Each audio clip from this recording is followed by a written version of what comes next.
Meron po tayong dalawang clients na na-approve po yung Schengen visa bound for Germany. Gusto ko po itong i-share dahil marami pong nagtatanong kung possible ba ma-approve ang Schengen visa kahit na unemployed and kahit na walang bank statements or bank certificate na sinubmit. So itong dalawang client ko po na to ay wala po silang work sa Philippines. They are unemployed po talaga. Wala po silang bank statements or bank certificate na sinubmit. So yung travel po nila ay sponsored. So ito pong si client number 1 and client number 2, sila po ay magkapatid. And yung travel po nila ay sponsored po ng asawa ni client number 1. So yung asawa po ni client number 1 ay nandito po sa Germany nagtatrabaho. He is not a German citizen po. Siya po ay American citizen na nagtatrabaho po dito sa Germany. So si client number 1 and client number 2 ay first time po nilang mag-travel international. I-share ko po sa inyo yung mga requirements, kung ano-ano ba yung mga sinubmit nila, kung bakit na-approve yung application kahit na hindi naman enough yung strong ties nila sa Philippines. So, during their appointment po sa VFS, nagpirma po sila ng waiver for incomplete documents. So, yun po yung mangyayari talaga sa VFS during your appointment kapag nakita po nila na hindi po sapat yung mga requirements nyo, ay meron po kayong pipirmahan na waiver for incomplete documents. But, hindi naman po ibig sabihin na kapag nagpirma po kayo ng waiver for incomplete documents ay automatic na mare-refused or made-denied yung visa application. Hindi po. Kasi, ang magde-decide pa rin po talaga nun ay ang German Embassy. So, after po ng assessment ng mga documents nyo sa VFS, ifo-forward po nila ito sa German Embassy. So, ang German Embassy po talaga ang magpa-process po ng visa application nyo. Sila po ang magde-decide kung i-consider ba nila yung application nyo kahit na hindi enough yung rootedness sa Philippines. So, ano ba yung ginawa namin para magkaroon sila ng chance na ma-approve yung application kahit na unemployed sila and walang mga bank documents. So, unahin ko po itong sa client number 1. So, si client number 1 po, siya po yung spouse ng sponsor po nila. So, ito po yung mga requirements na sinubmit. So, dahil nag-avail po sila ng full package na visa assistance ko, so, ako po yung nag-book ng appointment. And then, ginawan ko po sila ng personalized cover letter. So, doon sa cover letter, in-explain ko po talaga doon lahat about po sa situation nila, kung ano ba yung reason kung bakit uuwi pa talaga sila sa Philippines and talagang hindi sila mag-overstay dito sa Germany. So, lahat in-explain ko po doon. And, ginawan ko din po sila ng invitation letter. And then, itong invitation letter ay pinapirma na lang po nila sa sponsor po nila. So, ayun po. And then, ako din po yung nag-fill up ng application form and hindi ko na po sila ginawan ng day-to-day itinerary kasi nilagay ko na din po doon sa cover letter nila yung mga activities na gagawin po nila. Since hindi kasi sila sure sa places and dates ng mga pupuntahan nila dito sa Germany. So, kaya naman doon ko na lang in-explain lahat sa cover letter, pati yung mga lugar na nakaplano na pupuntahan nila. So, itong biometric photos, ito po yung passport size na picture na dapat po ay white background. So, itong travel health insurance ay sa AXA Schengen po namin kinuha. Ilalagay ko po sa description po ng video yung link po ng AXA Schengen kasi pwede po kayong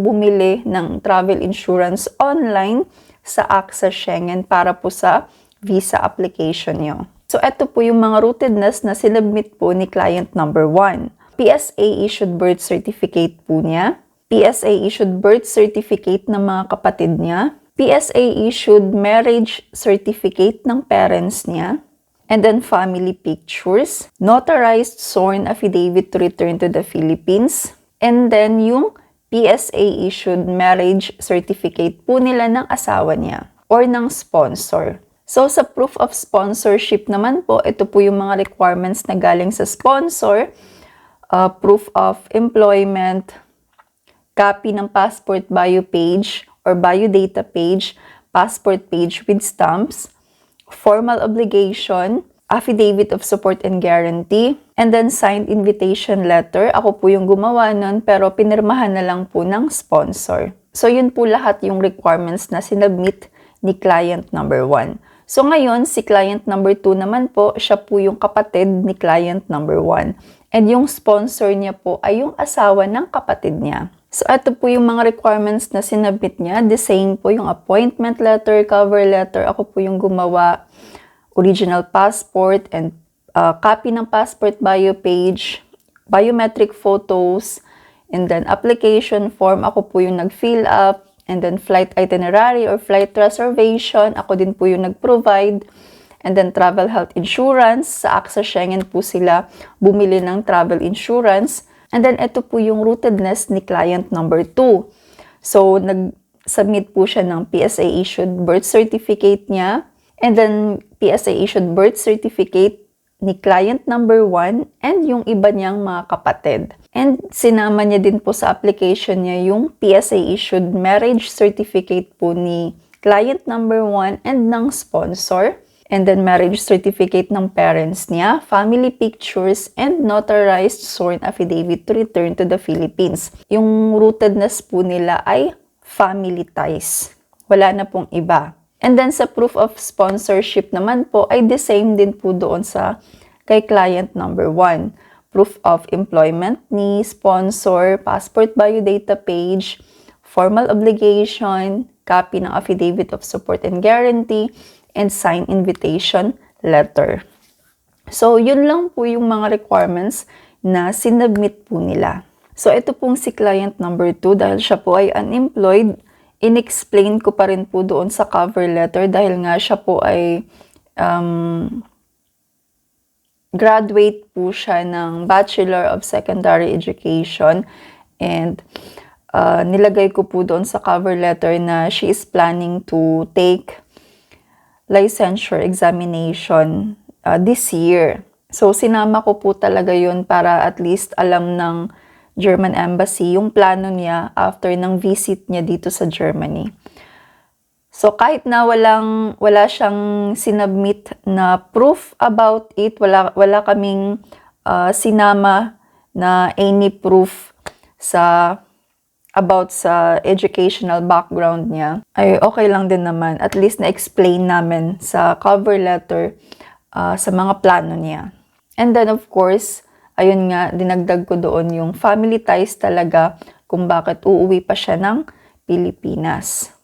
So ayun po, yun po yung mga requirements po nila.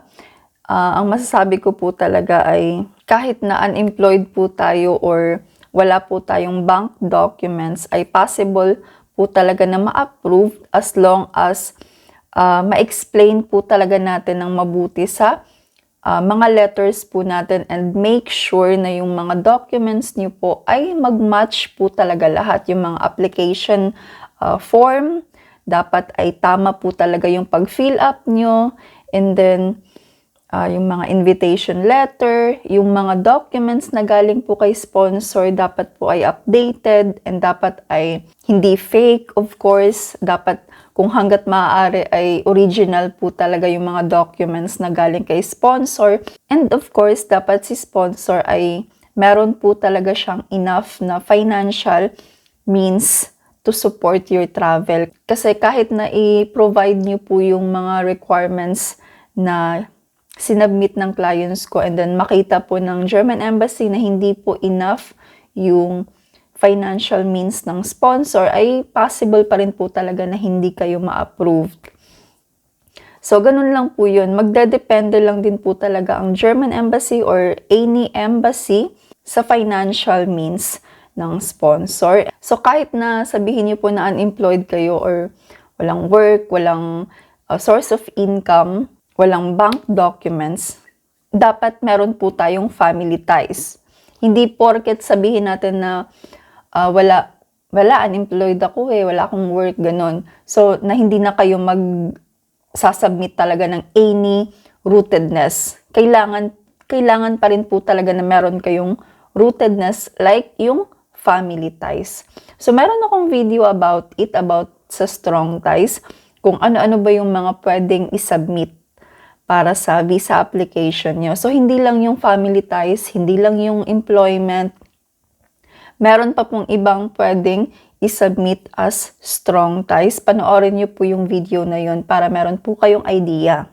So, na-mention ko po kanina about sa AXA Schengen. So, doon po sila kumuha ng travel insurance. Maganda po sa AXA Schengen dahil, for example, kapag na-denied or na-refused po yung application nyo ay nagre-refund po sila. And kapag, for example naman, na-refused kayo and then gusto nyong mag-reapply and then mag-change kayo ng travel dates, so yung kinuha nyo po sa AXA Schengen ay pwede nyo pong ipa-edit or pwede nyo pong ipa-change yung date, yung travel dates or yung coverage po ng travel insurance nyo.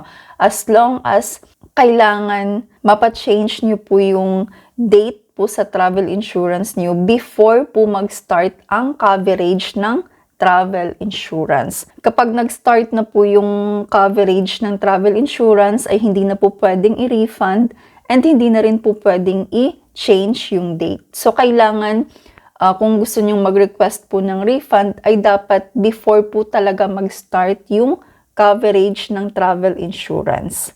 So, hindi po lahat ng travel insurance talaga or insurance company nagbibigay ng refund kapag ma-refused ang visa application. Kaya sa AXA Schengen po kayo kumuha and isa pa, dyan ko po talaga kinukuha yung travel insurance ng mga clients ko and yan din po yung ginamit ko before nung nag-apply po ako ng Schengen visa. And of course po, kung nagbabalak po kayong mag-apply ng Schengen visa and hindi nyo po alam paano ba mag-start, nangangapa pa po kayo, hindi nyo alam saan ba mag-apply, wala kayong idea kung paano ba ang procedure.